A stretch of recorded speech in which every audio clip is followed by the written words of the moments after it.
बिस्मिल्लाहिर्रहमानिर्रहीम। अस्सलाम वालेकुम नाजरीन। पेशावर हयाताबाद में जो स्पोर्ट्स कम्प्लेक्स है, फुटबॉल ग्राउंड, यहाँ पे मौजूद हैं। पाकिस्तान तहरीक इंसाफ के जलसे की तैयारियाँ जो हैं वो तकरीबन मुकम्मल होने वाली हैं। कुर्सियाँ लग चुकी हैं, स्टेज तैयार हो चुका है। इस वक्त ज़ाहिर है रात के लगभग 2 बज रहे हैं। शायद 5-7 मिनट ऊपर नीचे हो सकते हैं। सदीक जान साहब, रिजवान गलजई साहब, वसीम मलक साहब, मुख्तार हसन साहब भी यहाँ पे मौजूद हैं। ग़ुलाम मुसद्दक साहब मौजूद हैं। शहजाद नवाज़ साहब मौजूद हैं। मुख्तलिफ सहाफ़ी दीगर यहाँ पे पहुँचे हुए हैं इस जलसे को कवर करने के लिए शहर इक़्तिदार इस्लामाबाद से। सदीक जान साहब, ज़ाहिर है बहुत सारे लोगों का तो प्लान था कि पेशावर पहुँचेंगे, जाके जलसे को कवर करेंगे। कुछ लोगों का प्लान तर्जमान पाक फ़ौज की प्रेस कॉन्फ्रेंस के बाद बना है। तो आज का ये जलसा कितना अहम है, क्यों अहम है, इस पे ज़रा गुफ्तगू हो जाए। देखें, असद चौधरी साहब, आपने दुरुस्त कहा कि वैसे हम तो केपी में सुहेल अफरीदी साहब के आने के बाद जितनी भी पॉलिटिकल एक्टिविटीज़ हुई हैं तकरीबन हमने सब को कवर किया है। और हमने तो वैसे तय किया था, हम इधर ही हयाताबाद ग्राउंड में ही थे जब 26 नवंबर वाला इवेंट हुआ था। और जब स्टेज से सुहेल अफरीदी साहब ने इस एक्टिविटी का ऐलान किया था तो हमने उस दिन तय किया था कि हमने आना है। शायद ऊंच नीच हो सकती थी कि हम ना आते, लेकिन ये जो अब सूरत-ए-हाल पैदा हो गई है उसके बाद हमने फ़ैसला किया कि ज़रूर जाना है। और कुछ दोस्त जिनका पहले कोई इरादा नहीं था लेकिन वो भी आए। देखें, आज जो जलसा होने जा रहा है अब से चंद घंटे बाद, वो जलसा बहुत ही ज़्यादा अहम है। और वो जलसा जो है उसमें सबसे जो इम्पॉर्टेंट है वो है सुहेल अफरीदी साहब की स्पीच। सुहेल अफरीदी साहब के साथ महमूद हसन चकज़ई साहब की, अल्लामा राजा नासिर अब्बास साहब की और जुनैद अकबर साहब की, या केपी के बिहाफ पे जो लोग तकरीरें करेंगे, जो पश्तून लीडर्स हैं। और उसकी वजह यह है कि आप जानते ही हैं कि परसों जो DGISPR की प्रेस कॉन्फ्रेंस हुई है उसके बाद एक कंट्रोवर्सी ऐसी क्रिएट हुई है जिसके बाद डैमेज कंट्रोल की कोशिश की जा रही है लेकिन वो नहीं हो पा रहा। और आपने देखा असद कैसर साहब की जो प्रेस कॉन्फ्रेंस थी, उन्होंने मुतालबा किया DGISPR से कि वो अपने अल्फाज वापस लें जो उन्होंने सुहेल अफरीदी साहब के हवाले से कहे हैं। और ये भी कहा असद कैसर साहब ने, उन्होंने कहा कि केपी के अंदर बहुत गम गुस्सा है।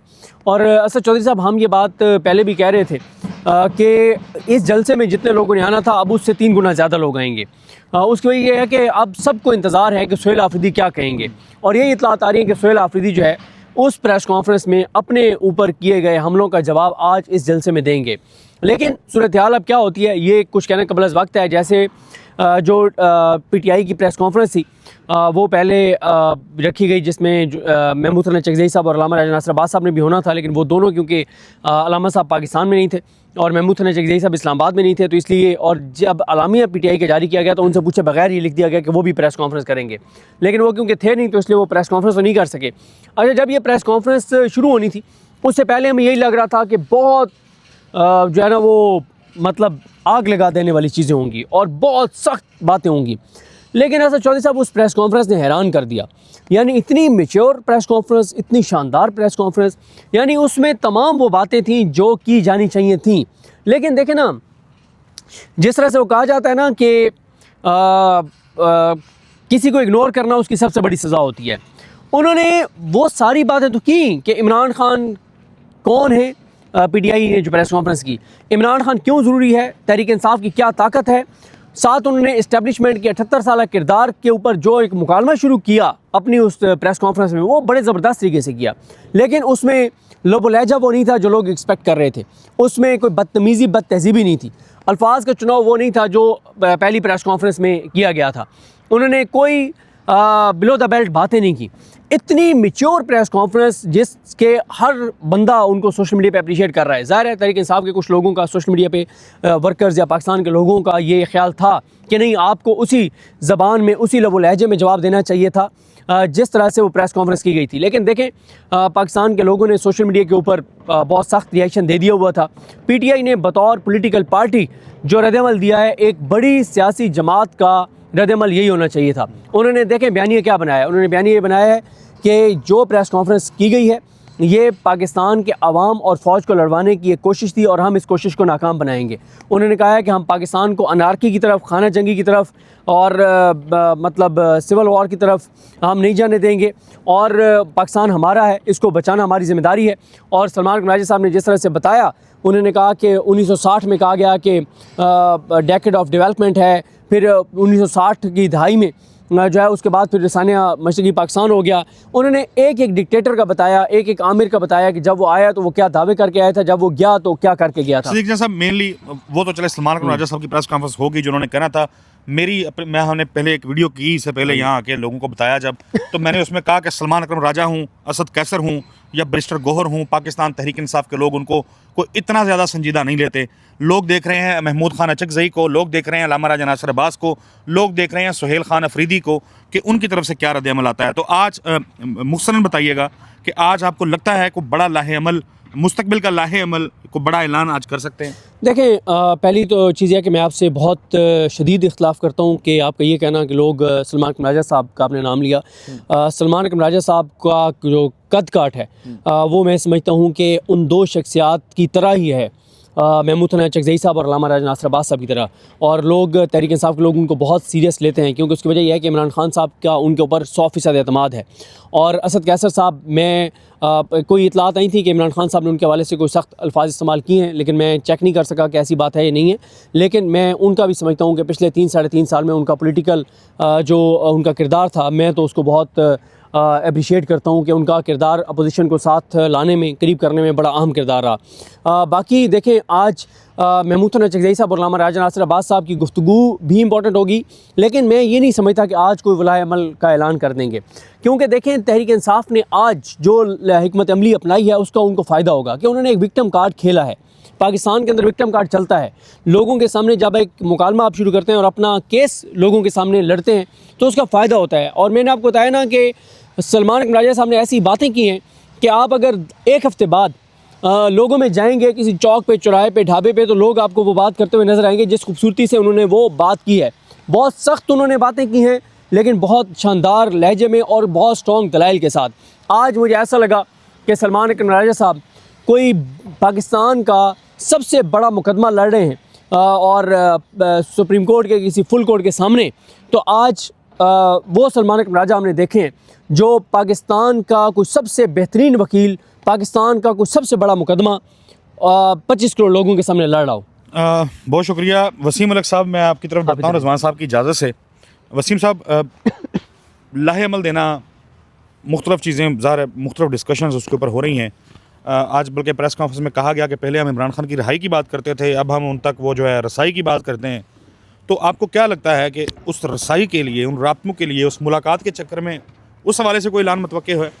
देखिए, DGISPR की जो प्रेस कॉन्फ्रेंस थी और उसमें जो मुतादिद सवालात हुए, तो उसके जवाब में, किसी एक सवाल के जवाब में उन्होंने कहा कि जो शख्स वो बार बार उनको मुख्तलिफ़ नामों से मुखातिब कर रहे थे, मुख्तलिफ़ एक साबिक़ वज़ीर आज़म की शान वो अल्फाज नहीं थे। बहरहाल वो जो कह रहे थे कि वो शख्स हमारे बारे में ये कहता है, लिहाजा हमें कौम से मुखातिब होकर अपनी बात करनी है। तो उससे एक चीज़ नज़र आई थी कि आज भी एक तो वो आपको गुस्सा दिला रहे थे, इश्तियाल दिला रहे थे, एक वो आपको ये बता रहे थे कि इनफ इज़ इनफ, हम कुछ अब करने जा रहे हैं, अब हमारा जो बर्दाश्त है वो ख़त्म हो गई है। और दूसरा, वो उस दिन भी पाकिस्तानी अवाम को मुखातिब करके अपना नैरेटिव वहाँ तक पहुँचाने की कोशिश कर रहे थे। अब वो कितना बाय हुआ है, कितना बाय नहीं हुआ, उसके बाद की जो सूरत हाल है वो हमने देख ली है।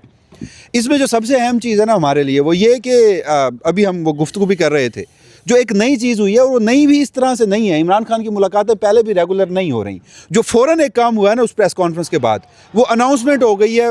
DGISPR ने भी कहा, सवाल उठाया कि ऐसे शख्स से फिर मुलाकात क्यों जो सियासी गुफ्तगू करे और आर्टिकल 19 के खिलाफ वर्जी और जो बाकी उनकी पूरी एक प्रेस कॉन्फ्रेंस थी। अब वफाकी वज़रा भी कह रहे हैं कि अब वहाँ जो जाएगा, जो एहतजाज करेगा, इमरान खान की बहनें हो, PTI का वर्कर हो, सुहेल आफरीदी हो, अरेस्ट होगा, उनके खिलाफ कार्रवाई होगी, मुलाकात किसी सूरत नहीं होगी। मुलाकातें पहले भी नहीं हो रही थी। तो एक चीज़ जो है वो ये कि पाकिस्तान तहरीक इंसाफ अपना कोई लाहे-अमल देती है, सुहेल आफरीदी देते हैं। मेरे ख्याल में अभी उन्हें, ये मेरी ज़ाती राय है, अभी उन्हें इसलिए इंतज़ार करना चाहिए, बल्कि इस सूरत हाल को वेल लेफ्ट करना चाहिए। जैसे आज इस्लामाबाद में जो गुज़श्ता रोज़ प्रेस कॉन्फ्रेंस हुई है, तो बड़ा वेल लेफ्ट किया गया है। क्योंकि अगर हाँ वहाँ से इक़दामात हुए मज़ीद, चलें आपने कुछ लोगों के नाम ECL में आज के रोज़ डाल दिए, उसका क्या फ़ायदा हुआ? कोई नई चीज़ आपने नहीं की। आप कोई खुदा न खास्ता सैनिटी प्रिवेल नहीं होती और आप कोई एक्सट्रीम स्टेप लेते हैं, तो बदले में फिर पाकिस्तान तहरीक इंसाफ पर लाजिम होगा और उनका वर्कर फिर उनसे ये सवाल आखिरी बार, जैसे इमरान खान ने लास्ट कॉल दी थी, वो भी लास्ट कॉल के तौर पर पूछेगा कि हाँ भाई तुमने कुछ करना है या नहीं करना। हाँ, आज का जलसा इसलिए अहम है कि आपको याद होगा कि सुहेल अफरीदी साहब की सिर्फ नामजदगी हुई थी, अभी वज़ीर आला का इंतखाब नहीं हुआ था। DGISPR पेशावर आए थे और उन्होंने एक प्रेस कॉन्फ्रेंस की और इशारतन कहा कि हमें ऐसा वज़ीर आला काबिल कबूल नहीं है। जिसके बाद हमने देखा कि पहली जो अवामी राब्ता मुहिम शुरू हुई उसमें सुहेल अफरीदी साहब ने हर जलसे में खड़े होकर DGISPR को मुखातिब किया और बड़े सख्त और गुस्से के अंदाज में जवाब दिया। तो अब मामला उससे आगे बढ़ चुका है। मैं दोबारा कह रहा हूँ कि मैं बतौर सहाफ़ी भी वो अल्फाज नहीं दोहराऊँगा कि वो एक सूबे के चीफ एग्जीक्यूटिव के लिए शान शान वो अल्फाज नहीं थे, वहाँ से गुस्से की तरफ से किए गए, गुस्से का इजहार था लेकिन वो नहीं होने चाहिए थे। अब सुहेल अफरीदी साहब उन अल्फाज के बाद किन अल्फाज में जवाब देते हैं ये आज अहम होगा। ये अहम होगा। हमारे मशर हैं जी रज़वान गलज़ई साहब, तो जो मशरान हैं माहिदीन हैं उन्होंने तो गुफ्तगू की है तर्जमान पाक फ़ौज। आप पिछली वीडियो में भी आपने बताया और मुतअद्दिद हमने देखा आप यहाँ पे मुख्तलिफ सहाफ़ियों को इंटरव्यूज़ दे रहे थे, तो वो बातें बजाय इसके कि रिपीट हूँ तो आपको लग रहा है बात है तो करें। एक तो हाँ कोई नई बात है। एक तो चले मैं सवाल ये कर देता हूँ, कोई नई बात है तो वो समझास दो।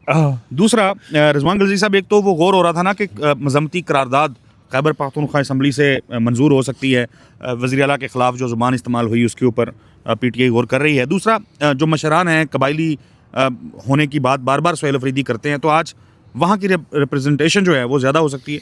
बिल्कुल, क्योंकि ये हयाताबाद के साथ बिल्कुल जुड़ा, यहाँ से आगे फिर खैबर ज़िला खैबर स्टार्ट हो जाता है और खैबर से पिछली दफ़ा भी बहुत जो लोग थे वो हमने देखे थे। तो एक तो कबायली अजला से ऑब्वियसली सुहेल अफरीदी का हल्का भी है, कबायली अजला से ज़्यादा लोग एक्सपेक्टेड हैं।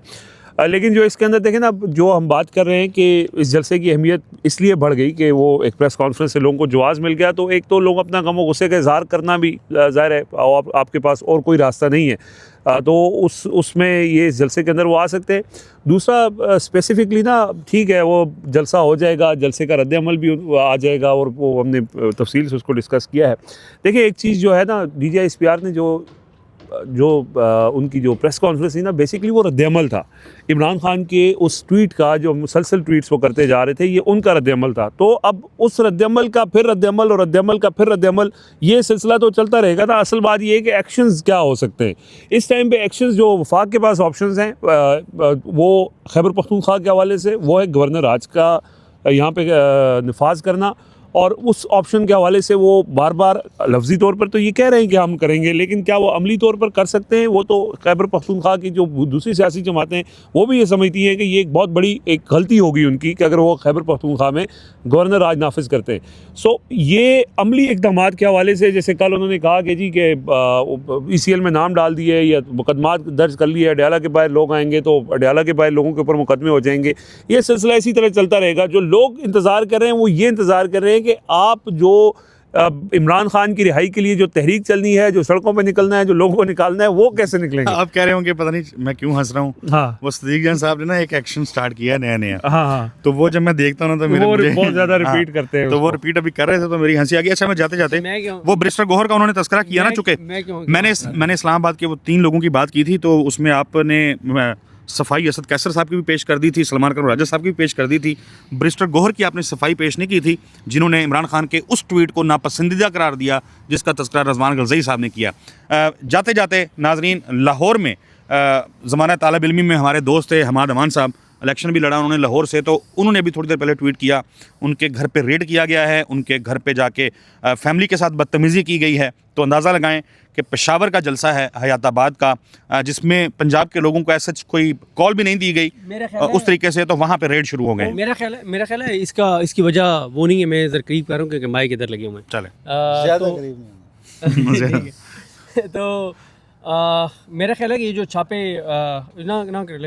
ये जो छापे वाला सिलसिला है, छापों वाला सिलसिला, मेरा ख्याल है कि उसकी वजह ये है कि PTI एक बताया जा रहा है कि अब सवाल लोग कर रहे हैं ना कि आपने इतनी सख्त प्रेस कॉन्फ्रेंस तो कर दी, तो और क्या आप कर रहे हैं तहरीक इंसाफ के खिलाफ, और कोशिश की जा रही है कि कुछ लोगों पे इतनी सख्ती बढ़ाई जाए कि वो तहरीक इंसाफ से अलहदगी का ऐलान कर दें, कह दें कि इमरान खान के बयानी के साथ हम नहीं चल सकते। तो मेरा नहीं ख्याल कि उसके पीछे ये छापे हैं, उनके पीछे वजह जो है आज वाला जलसा नहीं। उसमें एक वैसे फैसल वाडा ने ये कहा है कि मंडे से एक नई सीरीज़ शुरू होगी और कुछ और लोगों के खिलाफ कार्रवाइयाँ होंगी। एक नई सीरीज़ ऑफ 9 मई के बाद की जो सूरत हाल है वो हो सकती है, और लोगों से ज़बरदस्ती जैसे पहले छुड़वाया गया, अब भी जितना गुस्सा है या गम है वो हमें नज़र भी आ रहा है, तो ये इस तरह की चीज़ें हो सकती हैं। लेकिन देखें, मैंने पिछली वीडियो में ये बात की थी कि ताकत उसी वक्त तक मौसर रहती है जब तक वो इस्तेमाल नहीं होती। जब वो इस्तेमाल एक दफ़ा हो जाती है फिर वो अपना असर खो बैठती है। तो अब बेशक ये इस तरह की चीज़ें होंगी, लेकिन जो असल मकसद है कि लोगों को इमरान खान से दूर करना, वो ना इससे पहले कामयाब हो सका है तो और आगे भी मुश्किल ही हो रहा है।